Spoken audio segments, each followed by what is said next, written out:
ਬਾਜ਼ ਔਕਾਤ ਨਾ ਬੰਦਾ ਦੁਨੀਆ ਦੇ ਕੰਮਾਂ ਦੇ ਵਿੱਚ ਇਤਨਾ ਮਗਨ ਹੋ ਜਾਂਦਾ ਹੈ ਕਿ ਉਹਨੂੰ ਆਖਰਤ ਦੀ ਫਿਕਰ ਹੀ ਨਹੀਂ ਰਹਿੰਦੀ।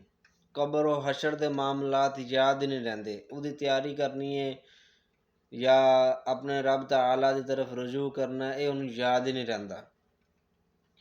ਕਿਉਂਕਿ ਦੁਨੀਆ ਦਿਲ ਦੇ ਅੰਦਰ ਦੁਨੀਆ ਦੀ ख्वाहिश, दुनिया ਦੀ हिरस, माल ਦੀ हिरस ਇਹ ਪੈਦਾ ਹੋ ਜਾਂਦੀ ਹੈ।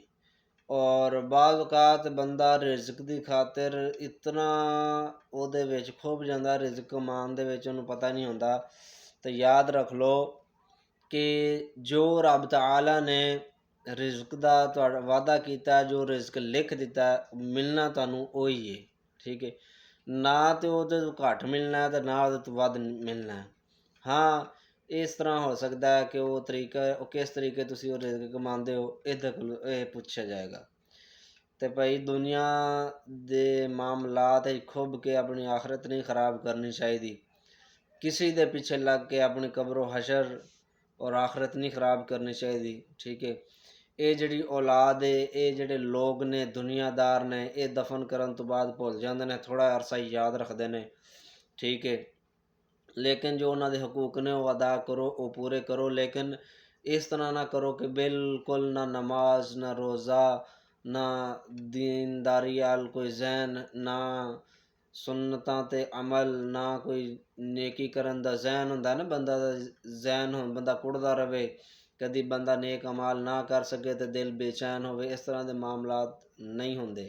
ठीक है, बल्कि सानू चाहिदा ये वे कि असीं अल्लाह तबारक व तआला दी तरफ रुजू करिए, अपने गुनाहां दी मुआफ़ी मंगीए।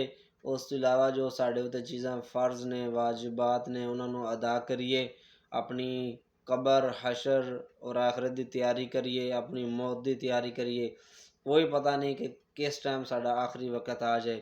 ठीक है, हुजूर नबी करीम सल्लल्लाहु तआला अलैहि व आलिहि वसल्लम ते दरूद पाक पढ़िए। आप सल्लल्लाहु तआला अलैहि वसल्लम दी सुन्नतां ने जो उहदे ते अमल करिए। ठीक है, तो बस मुआफ़ करन दे मामलात जिहड़े ने उन्होंने इख्तियार करिए, मुआफ़ करना सीखिए।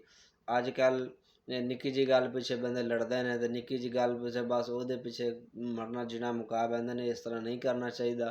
कता तअल्लुक़ी ये हराम है। ठीक है।